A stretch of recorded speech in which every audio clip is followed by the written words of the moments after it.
উলট পালট করে দিয়ে মাল উঠে করে খাই। এখন দেশটাকে উলট পালট করে দিয়ে একটা শ্রেণী জুড়েছে দেশে নতুন, এই শ্রেণী দেশটাকে লুটে পড়ে খাওয়ার চিন্তা ভাবনা করতেছে, দেশটাকে ধ্বংস করার চিন্তা ভাবনা করতেছে।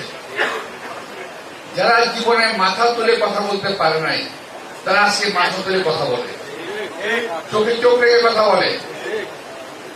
এই সাহস, এই শক্তি কোথায় পেল? আজকের যে সরকার, তাদের কার্যক্রম স্পষ্টতই বোঝা যায় যে তারা নিজস্ব শক্তি তাদের নাই।